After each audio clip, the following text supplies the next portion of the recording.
اللہ الرحمن الرحیم۔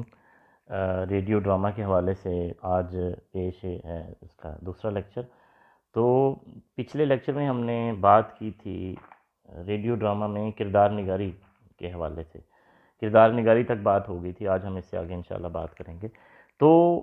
اس کے بعد جو ہے وہ ریڈیائی ڈرامہ کی وحدتیں اور وحدت ثلاثہ۔ ریڈیو ڈرامہ میں وحدت عملی سے انکار نہیں ہو سکتا، لیکن یہ دو وحدتوں یعنی زمان و مکان، تین وحدتیں ہوتی ہیں، یہ آپ جانتے ہیں۔ تو اس کا یہ لازمی نتیجہ نہیں ہوتی، بلکہ ریڈیو ڈرامہ میں وحدت تصور سے وحدت عملی پیدا ہوتی ہے۔ اسٹیج ڈرامہ کی نسبت ریڈیو ڈرامہ میں سامعین کی دلچسپی صرف تصور کے سہارے قائم ہوتی ہے، کردار کی شخصیت کے متعلق رائے اس کی آواز کے سہارے قائم ہوتی ہے۔ مثال کے طور پہ نسوانی کردار کی شیریں آواز سے اس کے حسن کے متعلق گھمبیر اور خوفناک آواز سے اس کی خوفناکی، یا کسی کی موٹی اور بھدی آواز سے اس کی جسامت اور ڈیل ڈول کا اندازہ کیا جا سکتا ہے۔ ریڈیو ڈرامہ نگار اس اعتبار سے خوش قسمت واقع ہوا ہے، خاص طور سے وحدتوں کے معاملے میں، کہ ڈرامہ پیش کرتے وقت اسے زمانی و مکانی حد بندیوں کا خیال نہیں رکھنا پڑتا۔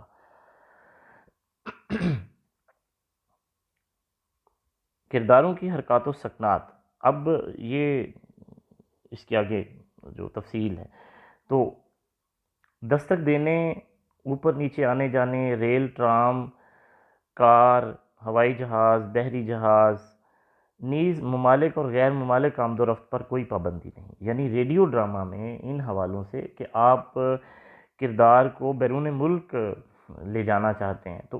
ٹی وی ڈرامہ میں تو آپ کو باقاعدہ اس ملک کا وہ جو اس کے سینز ہیں، یعنی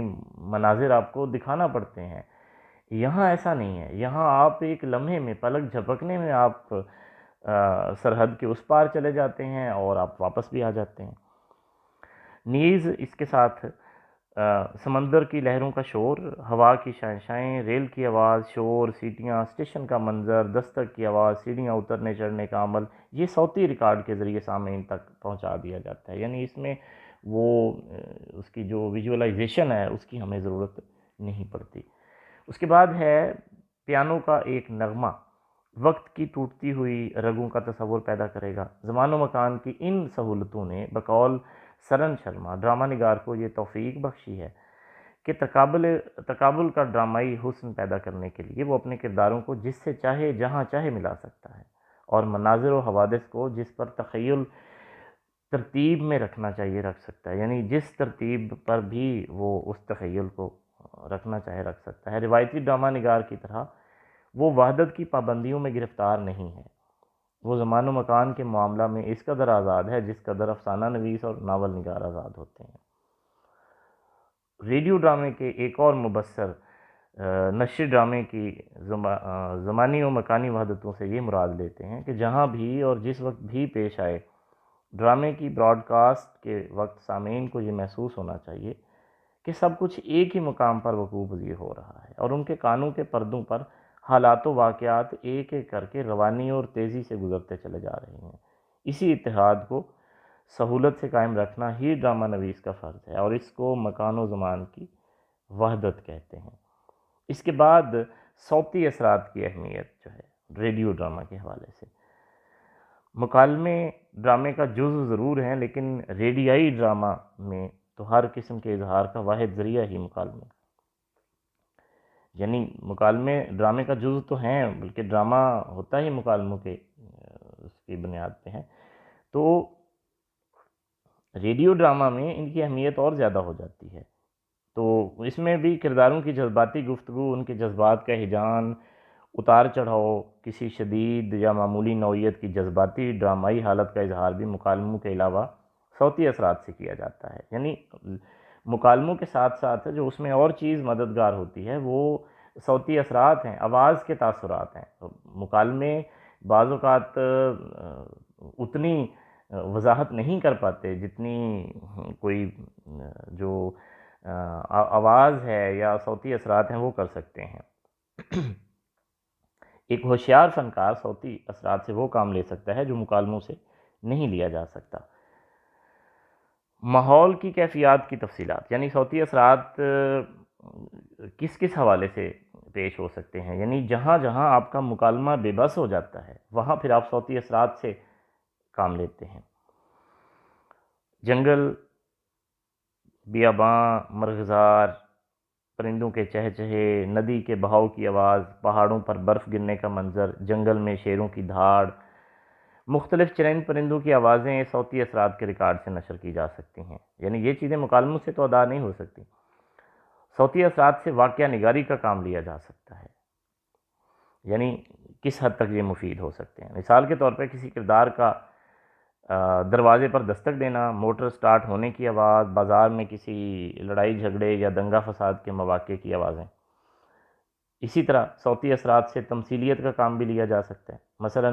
کسی منظر کی ہیبت ناک ماحول کی عکاسی کے لیے شائیں شائیں کرتی آواز کا گزرنا، الو کی ہیبت ناک چیخ اور جھینگروں کی جھائیں جھائیں کے صوتی اثرات کے ریکارڈ تاثر کو بہت گہرا کر دیتے ہیں۔ اس کے علاوہ ڈرامہ نویس کسی کردار کی روانگی یا داخلہ کو فیڈ ان اور فیڈ آؤٹ کر دیتا ہے۔ اس کے بعد موسیقی کی جو اہمیت ہے ریڈیائی ڈرامہ کے حوالے سے، صوتی اثرات کا ایک ضروری اور لازمی جزو موسیقی بھی ہے۔ ڈرامے کے آغاز میں موسیقی کا برمحل استعمال سامعین پر خاطر خواہ اثر ڈالتا ہے، اور آخر ڈراموں میں موسیقی کے استعمال سے نفسیاتی کیفیات کی ترجمانی کا کام لیا جا سکتا ہے۔ موسیقی سامعین کو آنے والے واقعات اور حوادث کے لیے تیار کرتی ہے۔ ڈرامے کے دوران وقت کے گزرنے کا احساس، مناظر کی تبدیلی یا کسی خوشگوار اور ناگوار لمحے کا تاثر بھی موسیقی سے پیدا کیا جا سکتا ہے، یعنی یہ وہ تاثرات ہیں جو براہ راست جن کو آپ منظر نگاری کہہ سکتے ہیں، یعنی آپ ٹیلی ڈرامہ کے حوالے سے دیکھیں تو یہ چیزیں مناظر نگاری میں آتی ہیں جہاں ان چیزوں کو آپ کو دکھانا پڑتا ہے، یہاں آپ کو کانوں کے ذریعے دکھانا ہے، تو اس کے صوتی اثرات وہی ہونے چاہیے جو اس ماحول کو آپ بیان کر رہے ہیں، بتانا چاہتے ہیں، دکھانا چاہتے ہیں۔ سامعین کو دکھائے جانے کے جو مناظر ہیں، یعنی دکھائے جانے والے، اور ساتھ سامعین کا لفظ میں نے استعمال کیا کیونکہ ریڈیو ڈرامہ کو آپ کانوں سے دیکھ رہے ہوتے ہیں۔ اسی طرح غم و الم، امید و بیم، خوشی و مسرت کے جذبات کی عکاسی بھی موسیقی کی مدد سے کی جاتی ہے، لیکن ہر موقع پر اور ہر منظر کے لیے موسیقی یا صوتی اثرات کا استعمال ضروری نہیں، یعنی اس کا بے ہنگم استعمال جو ہے وہ غیر مناسب ہوگا۔ بعض اوقات ایک خاموش وقفہ اتنا ہی بامعنی اور پرتاثیر ثابت ہوتا ہے جتنا کہ پرصوت وقفہ، یعنی خاموش وقفہ اور پرصوت وقفہ، آواز سے بھرا ہوا، آواز سے بھرپور اور خاموشی سے بھرا ہوا۔ اصغر بھٹ اس بات کو سمجھانے کے لیے ایک مثال پیش کرتے ہیں۔ مثلا کہانی میں واقعہ یہ ہے کہ ایک بیمار کو بتا دیا گیا کہ وہ چند گھڑیوں کا مہمان ہے، اور پھر ایک سناٹا چھا جاتا ہے